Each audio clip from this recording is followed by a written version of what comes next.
We have decided to take responsibility for ourselves. That's why on July 26, 2023, when Niger decided to turn the page, the armchair slaves and their masters got on their high horses. They put their local ace forward and decided to wage a war against the Nigerian people. So we said, anyone who dares to attack Nigeria will face us, because we will wage a relentless war to the last drop of blood against anyone who dares to attack our states. $200 billion. That figure far exceeds the GDP of Burkina Faso. But Ibrahim Traoré did not dare to just say it. He openly declared, we will rebuild this country with our own hands, without the IMF, without any strings attached. At a time when most African countries are still bowing to negotiate interest rates and loan conditions, Traoré launched a huge development plan without any commitments to Western institutions, roads, electricity, health, infrastructure, agricultural systems, all in a vision that stunned the world. This slap was not only aimed at the IMF. It was aimed at the old thinking, the old model, the old order, where Africans had to borrow money to survive on their own land. If you were a leader, would you dare to remove all the sticks and carrots of the IMF and go your own way? Comment below. Do you think it's bold or a gamble? But before we dive into the bold plan, let's take a look at the current events that have set the stage for this shocking decision. On June 28, in a national television broadcast, interim President Ibrahim Traoré announced a shocking plan. Burkina Faso will invest $200 billion over 10 years to rebuild key infrastructure, including the national electricity grid, cross-country highways, agricultural, industrial zones, and rural clean water networks. Immediately after the announcement, a series of international media channels such as Reuters, Al Jazeera, African News, and RFI simultaneously reported this, calling it one of the boldest statements in the modern history of a poor country. Some economic experts say that this figure was beyond imagination, while many African newspapers describe this move as a direct punch in the face of global financial institutions such as the IMF and the World Bank. But what has surprised the public the most is not the amount of money but how Bukina Faso plans to raise it. No IMF loans, no aid, but through internal development and regional alliances. Is this the beginning of an African-style self-financing model? Do you believe that the poor country can rewrite the rules of global development?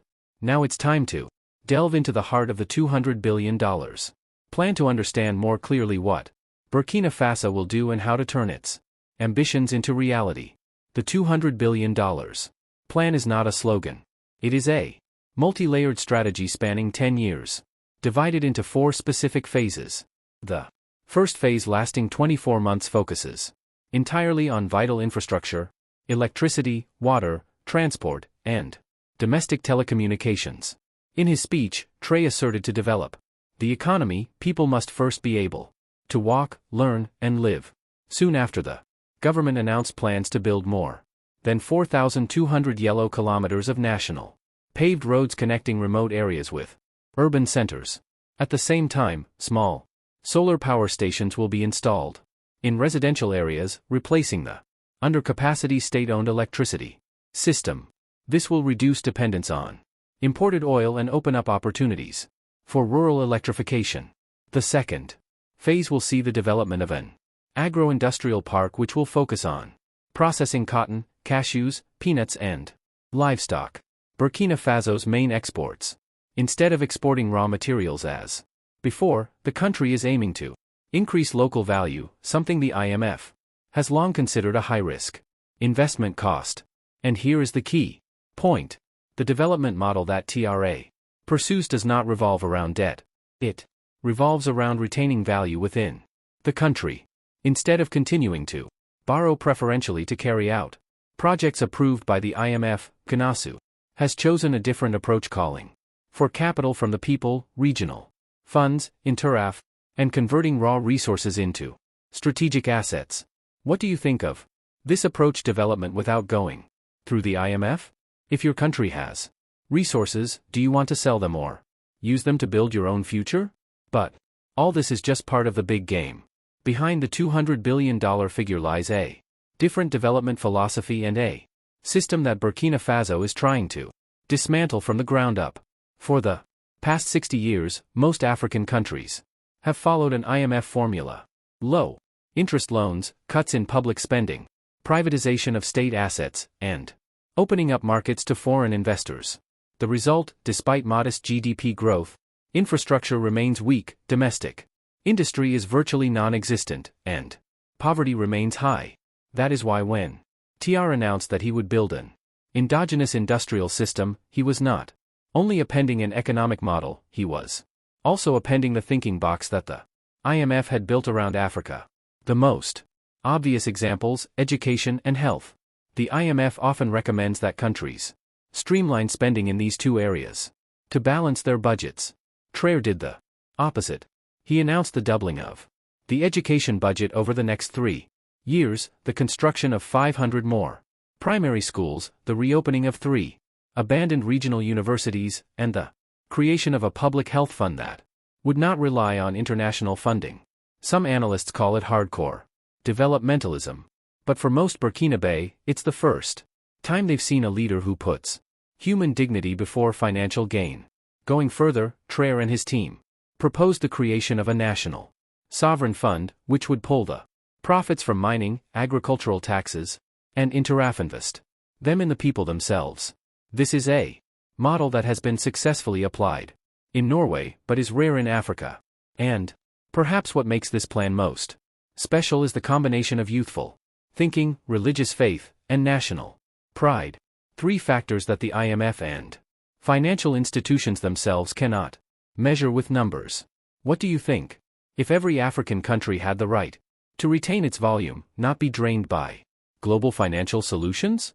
If you were a young African, would you rather learn economics from the IMF's books or from your own country's reality? But this ambition has also brought with it strong reactions both domestically and internationally. And those who hold financial power will certainly not let it go. The Traoré government's $200 billion plan is not a top-down plan. In its first weeks, the government held a series of local meetings to listen to the needs of the people on the ground, from small towns in the north, like Dori, to the jungles near Bamura. In a speech in Ouagadougou, Traoré said, bluntly, "We cannot draw development maps on paper while our people have to draw letters on the ground because there are no boards." The phrase has become iconic and it has been followed by action. The government announced a reverse budget allocation. Instead of the concentrating investment in big cities, more than 60% of the initial capital will be used to upgrade rural infrastructure, which is home to more than 70% of the population. The first steps have begun to appear. Express rural roads have been opened from trading points. Many solar generators have been installed at commune level. Health stations and the one classroom, one local teacher program has been piloted in 5 provinces. What is special is that all these projects do not use foreign experts but are designed, supervised, and implemented by local engineers, farmers, and teachers. This is not just about saving costs but also an affirmation that people are no longer spectators of development. Of course, not everyone is optimistic. Some domestic intellectuals are concerned about the feasibility, especially the problem of corruption in resource allocation. However, the general response from the people is positive, not only because they are involved but because for the first time they are considered the center of the change plan. If you have ever lived in a society where all the big decisions were made from afar, how would you feel if you had a say in the future of your country growing from the ground up? Is that the only way to end poverty sustainably? But the domestic response is only half the story. Now the world is watching Traoré's every move closely, and outside forces are starting to react. Just days after Burkina Faso announced his $200 billion plan, the IMF headquarters in Washington issued a mild but meaningful statement. "We encourage all countries to maintain fiscal sustainability and carefully evaluate large-scale investment plans." At the same time, some Western media outlets began publishing articles questioning the feasibility, lack of transparency, and hidden financial risks of Traoré's model. But the strange thing is no concrete evidence has been presented. Instead of the direct criticism, the articles aimed at fear. Burkina Faso could become financially isolated. The national currency could depreciate sharply. Lack of access to credit could trigger a crisis. However, the reaction from within Africa was quite different. In a speech in Addis Ababa, Ethiopian, President Abiy Ahmed said, "When an African country decides to develop from its own resources, we should not ask them why are they different, but what can we learn from them?" Even some echoes. Member states, which have been at odds with AES, are starting to soften their stance. Togo and Guinea-Bissau have sent expert teams to examine community-based farming in Burkina Faso, while Ghana, though it has not officially spoken out, is said to be quietly assessing the possibility of cross-border clean energy cooperation. This has led many to ask, is Burkina Faso alone, or is it opening up an alternative model to the conditional development policy that the IMF has applied for decades? Do you think the world really cares about Africa's development? Or is it just afraid of losing control? If a country succeeds without the IMF, how many other countries will start to question it? Under cover of external pressure? Traoré has stuck to his message. We don't ask for money. We need to be respected for our choices. And perhaps it is this attitude that worries the international financial community the most. But while the international community is still arguing about right and wrong, one thing is clear. Burkina is not backing down. And the most severe backlash is coming, not necessarily from the outside but from the forces in the dark. There was no need for a declaration of war. The IMF and global financial institutions were used to reacting in their own way, quietly, strategically, and systematically. Just a week after Traoré's $200 billion plan was announced, Burkina Faso's credit rating was unexpectedly downgraded to negative by a Western analysis firm. No detailed explanation, no specific numbers, just one phrase repeated over and over: policy risks and macroeconomic instability. It was a vicious blow. As the country's credit rating was downgraded, borrowing costs on international financial markets soared. Private banks refused to finance. Partnership projects were delayed due to risk reassessments, and most importantly, domestic investor confidence was shaken. Meanwhile, mainstream media began to publish articles with headlines such as "Burkina Faso is isolating itself. The cost of turning his back on the IMF. Traoré a hero or dangerous dreamer." Each article did not need to be a direct attack. It sowed seeds of doubt, asking the public, are we being dragged into an adventure with no way out? This psychological tactic is not new. It has been used in many places: Argentina, Zimbabwe, even Greece. But Burkina Faso has one difference. Its leader does not shy away from dialogue. During a live television broadcast, Traoré looked straight into the camera and said, "They say we don't have money, but money is not the first thing. Determination is. They say we are not trustworthy, but they never trusted us in the first place. So, is losing that trust really a loss? Which do you think is scarier? Being isolated from the world or losing your own identity and choice? If your country had its credit rating slashed for not listening, how would you react? But the world does not respond only in words behind the diplomatic doors. Other quiet steps are being taken, and sometimes Africa itself becomes the instrument of that pressure. Was the West African Economic Bloc has had strained relations with Burkina Faso since the Traoré administration took power. But after the $200 billion of announcement, the tension has gone beyond diplomatic meetings. It is starting to show on the ground. Several countries in the bloc, notably Côte d'Ivoire and Senegal, have bluntly warned that decisions without international financing would destabilize regional markets. Rumors of a soft embargo on transport projects linked to Burkina Faso have begun to circulate, while goods exported from Burkina through the port of Abidjan have encountered unusual difficulties in customs clearance. Meanwhile, Nigeria, the most influential country in ECOWAS, has not directly spoken out, but has made clear moves, withdrawing an invitation to a regional energy conference, cutting bilateral technical assistance, and increasing security checks on Burkina's eastern border. All of this points to a harsh reality. Burkina Faso is not only confronting Western financial institutions but also isolated in its own home. However, the reaction of the people is far from what I was expected. In Ouagadougou, thousands of people took to the streets in a peaceful march called, "We are not an economic colony." Handwritten banners, mass prayers in front of the National Assembly and chants of long life AEs all created an atmosphere that was hard to ignore. Many people have asked, why does ECO, Organization of Africans, oppose a model built by Africans for Africans? The answer may lie outside this continent where long-term Western interests and influence still permeate every policy corridor. What do you think? When Africa does not need foreign invasion but still divides itself because of invisible pressure? When a country wants to stand up for itself, who will be the first to pull it down? And then when it seemed like all the pressure was on, an unexpected event, not in the calculations of any side, happened. A turn of the wheel that changed the game in just a few days. While the West was piling on financial pressure and ECOS was quietly tightening its borders, a surprising development occurred. The Organization of Islamic Cooperation (OIC) announced the creation of a 12 billion strategic investment fund specifically for Burkina Faso and the AES countries. The announcement came after a closed-door meeting in Riyadh where the UAE and countries such as Qatar, Iran, and Indonesia sat down to discuss the autonomous development of the Muslim world in Africa.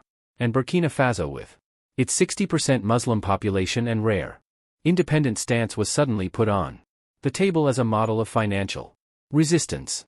No one saw this twist coming. For years, the OIC had largely stayed out of Africa's internal affairs, especially in the Sahel region. But this time, they announced their readiness to provide financial support in the form of direct investment, interest-free credits, and clean energy technology. Cooperation without political conditions or pressure for administrative reform. What's more special, the fund is not only targeting Burkina Faso, but also inviting Mali, Niger, and even Chad if they choose the independent path. The IMF's reaction, silence. The West reaction, tension.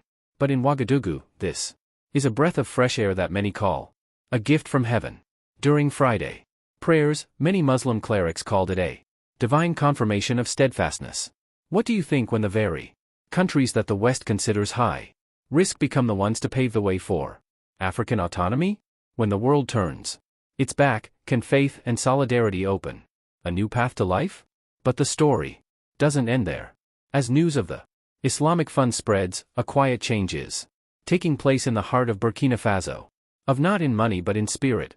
While the world debates investment from the Middle East in the small villages of Kaya, Taitaltawo and Boba, a quiet transformation is taking place. People are contributing labor, land, and materials. Not because they are ordered to, but because they believe.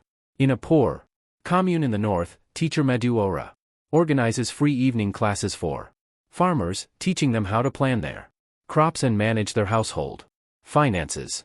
In the south, a group of architecture students from Ouagadougou have returned to their village to redesign a communal house using local, sustainable, and cheap materials. They call it architecture of freedom built with knowledge and faith. And in churches and chapels across the country, services are more than just prayers. Parish priests, pastors, and clergy all emphasize the same message. God does not give money. He gives the strength to stand up. This is not political activism. It is a spiritual awakening that the solution does not come from Paris or Washington, but from the hands that touch the motherland. International observers call this the soft power of a humble but resilient people. It does not come from bullets or high technology, but from patience, from common knowledge, and from a redefinition of core values. Autonomy is a sacred right.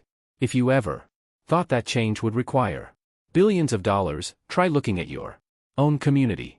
Are they truly united and believe in themselves?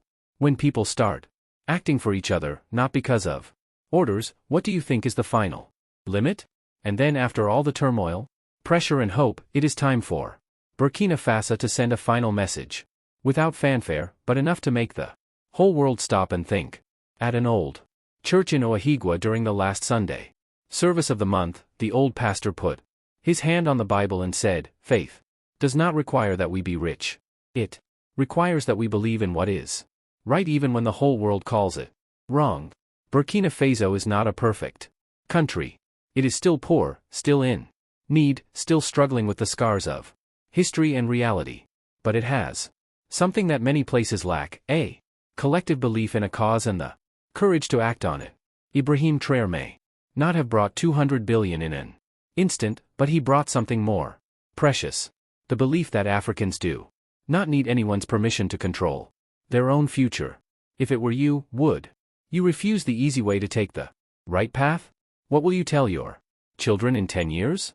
That you were silent or that you spoke up for freedom? Leave a comment below. Do you side with Burkina Faso? Or are you still on the fence? Subscribe to the channel so you don't miss out on more of Africa's awakening journeys. Share this video, because who knows, today might be the day someone needs to wake up.